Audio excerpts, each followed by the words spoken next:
Shalom Alaikum. Salam sehat bagi kita sekalian.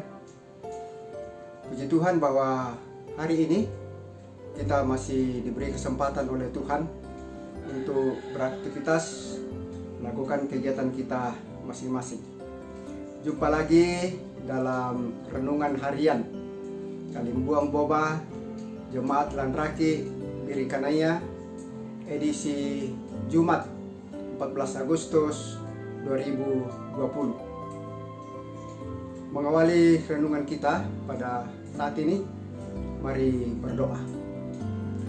Bapa di surga, Allah yang pengasih dan penyayang, terima kasih Tuhan buat hari karunia-Mu bagi kami hari ini. Kami boleh dimungkinkan oleh Tuhan untuk beraktivitas, melakukan kegiatan kami masing-masing. Bapa di surga, melandasi aktivitas kami hari ini, kami akan membaca dan merenungkan firman Tuhan. Tolong kami Bapa, mampukan kami, kuasai kami dengan Roh-Mu yang kudus, agar firman-Mu sungguh-sungguh menjadi bagian kami, bahkan dapat menuntun perjalanan kehidupan kami hari ini. Bersabdalah ya Bapa, kami siap mendengarkan firman Tuhan. Dalam nama Yesus kami berdoa. Amin. Pembacaan kita pada saat ini terambil dari kitab Perjanjian Lama, dari Kejadian pasal 41 ayat 41 sampai dengan ayatnya yang kelima. Demikian firman Tuhan. Selanjutnya Firaun berkata kepada Yusuf, "Dengan ini aku melantik engkau menjadi kuasa atas seluruh tanah Mesir." Sesudah itu Firaun menanggalkan cincin materai dari jarinya dan mengenakannya pada jari Yusuf. Dipakaikannya lah kepada Yusuf pakaian daripada kain halus dan digantungkannya kalung emas pada lehernya. Lalu Firaun menyuruh menaikkan Yusuf ke dalam keretanya yang kedua, dan berserulah orang di hadapan Yusuf, "Hormat!" Demikianlah Yusuf dilantik oleh Firaun menjadi kuasa atas seluruh tanah Mesir. Berkatalah Firaun kepada Yusuf, "Akulah Firaun, tetapi dengan tidak setahumu, seorang pun tidak boleh bergerak di seluruh tanah Mesir." Lalu Firaun menamai Yusuf Sabnat Paanea, serta memberikan Asmat, anak Potifera, imam Dion, kepadanya menjadi istrinya. Demikianlah Yusuf muncul sebagai kuasa atas seluruh tanah Mesir. Demikian pembacaan firman Tuhan. Syukur kepada Allah. Amin. Tema kita hari ini, Sabnat Paanea, bahasa Ibrani, yang artinya diberi kuasa. Bapak Ibu, saudara-saudaraku, ketika manusia dikuasai oleh kebencian, dengki, dan iri hati, maka segalanya menjadi gelap bagi orang tersebut, dan apapun yang dilakukan oleh orang lain tidak ada benarnya. Yusuf dibenci oleh saudara-saudaranya karena mendapat perlakuan yang khusus dari Yakub ayahnya, sehingga saudara-saudaranya menjadi iri dan bersepakat untuk membunuh Yusuf. Namun di antara saudara-saudaranya ada satu orang yang bernama Ruben yang sempat untuk mengalihkan perhatian saudara-saudaranya sehingga tidak membunuh Yusuf. Mereka sepakat membuang Yusuf ke dalam sumur kering yang ada di padang. Dan ketika ada pedagang orang Ismail yang lewat, mereka menjual Yusuf dengan harga 20 sikal perak.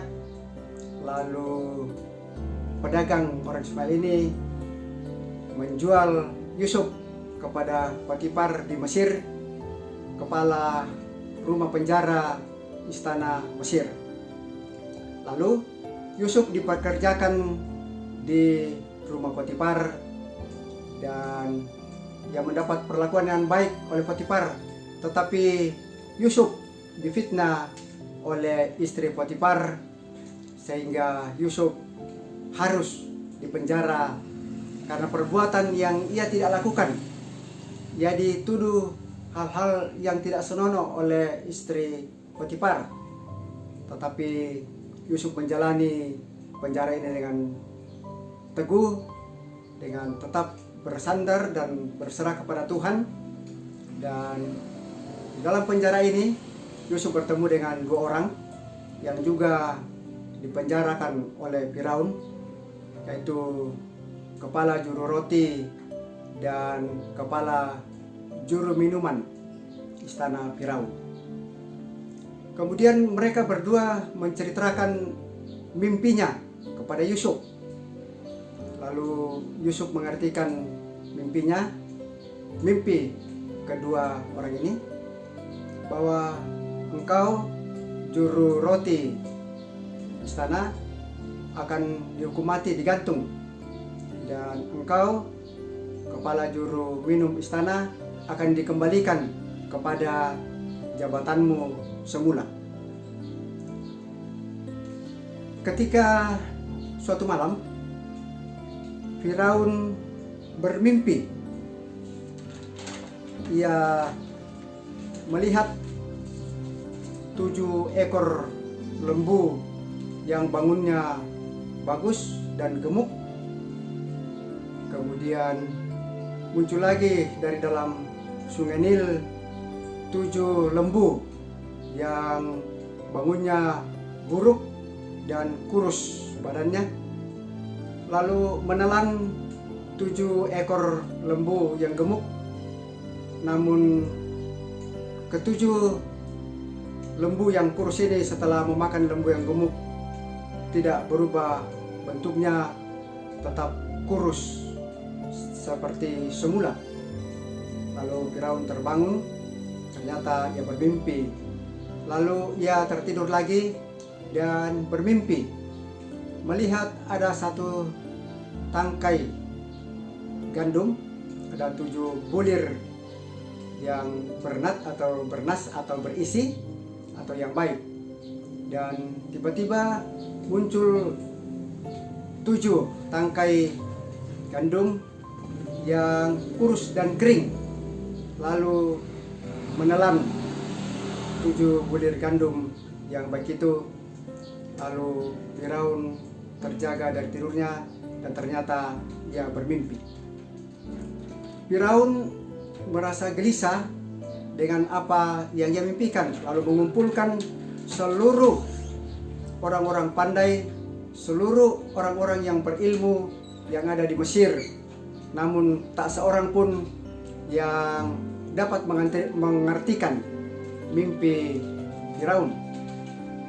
Lalu atas saran kepala juru minum kepada Firaun, atau memberi informasi kepada Firaun bahwa ada seorang Ibrani yang sedang dipenjara, namanya Yusuf, pernah mengartikan mimpi kami, dan itu ternyata benar terjadi. Lalu Yusuf dipanggil atau dihadapkan kepada Raja Firaun di istana. Lalu Firaun menjelaskan, menceritakan mimpi yang dialami olehnya, sehingga Yusuf dapat mengartikannya dengan baik.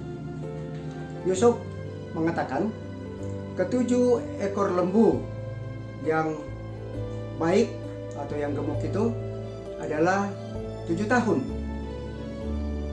dan ketujuh ekor lembu yang kurus itu juga adalah 7 tahun. Kemudian yang kedua, ketujuh bulir gandum yang baik dan bernas itu atau yang berisi adalah juga 7 tahun, dan 7 bulir gandum yang kering itu adalah juga 7 tahun. Oleh sebab itu Yusuf dengan tegas dan jelas menyimpulkan mimpi Firaun itu yang bisa kita baca pada ayat 29 dan ayatnya 30, pasal 41. Ketahuilah Tuanku, akan datang 7 tahun kelimpahan di seluruh tanah Mesir, kemudian akan timbul 7 tahun kelaparan, maka akan dilupakan segala kelimpahan itu di tanah Mesir, karena kelaparan itu mengurus keringkan negeri ini. Bapak Ibu yang dikasihi Tuhan, apa yang dilakukan oleh Firaun setelah mendengar jawaban dari Yusuf? Ia melantik Yusuf menjadi kuasa di tanah Mesir. Ia memberi gelar kepada Yusuf Sabnat Pa'anea, artinya yang diberi kuasa. Segala kuasa diberikan kepada Yusuf, bahkan cincin materai yang hanya boleh digunakan oleh raja dikenakan juga ke jari Yusuf dan dikalungkan emas di lehernya, serta diberi kain yang halus yang terbaik, sehingga Yusuf menjadi orang yang berkuasa di tanah Mesir pada saat itu.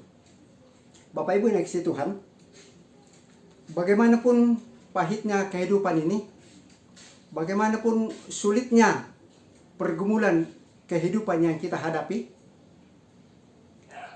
terkhusus di dalam pandemi COVID-19 ini yang segalanya serba sulit. Namun kita jangan putus asa. Kita tetap setia, percayakan kehidupan kita kepada Tuhan, maka Tuhanlah yang akan mengaturnya semuanya. Sebagaimana apa yang dialami oleh Yusuf. Dia dianiaya oleh saudaranya, dia dipenjara, tetapi dia tidak pernah melupakan Tuhan. Dia tetap setia berpegang kepada perintah-perintah Tuhan. Amin. Mari kita berdoa. Terima kasih Tuhan atas waktu sejenak yang Tuhan boleh anugerahkan kepada kami. Kami boleh pakai untuk membaca dan merenungkan firman Tuhan. Bapak, terima kasih atas perkenan-Mu ini. Kami boleh dimungkinkan untuk merenungkannya di sepanjang kehidupan kami hari ini, agar firman-Mu boleh menuntun perjalanan kehidupan kami, aktivitas keseharian kami hari ini. Bapa di surga, terima kasih Tuhan. Kami percaya ketika kami tetap setia, kami tetap berserah diri kepadamu, maka Tuhan akan menolong kami sebagaimana yang dialami oleh Yusuf di Mesir, dan dia boleh diangkat menjadi penguasa di tanah Mesir. Bapa di surga, terima kasih Tuhan. Kami berdoa buat seluruh anak-anak Tuhan dimanapun mereka berada, terkhusus Jemaat dan Raki Biringkanaya. Tilik Tuhan kami satu persatu di dalam keberadaan kehidupan kami di tengah-tengah COVID-19 ini. Biarlah Tuhan mau menuntun kami, menyertai bahkan memberkati kami, sehingga kami boleh menjalani kehidupan ini dengan baik. Pemerintah bangsa dan negara kami, Tuhan, kami serahkan ke dalam tangan kasih-Mu. Bapa, berkati mereka semuanya, terkhusus Presiden kami, Tuhan. Beri kekuatan, kemampuan, bahkan kesehatan yang baik, agar beliau dapat melaksanakan tugas dengan baik, mengambil keputusan-keputusan yang bijaksana, karena Tuhan yang menolong mereka. Bapa di surga, terima kasih Tuhan. Ini doa, ini ungkapan syukur kepadamu. Namun Tuhan, jangan kehendak kami yang jadi, tetapi kehendak-Mu yang jadi. Ampuni segala dosa kami Bapa, di dalam nama Yesus kami sudah berdoa dan bersyukur kepada Bapa di sorga. Amin. Demikian renungan kita hari ini. Selamat beraktivitas. Tuhan Yesus memberkati.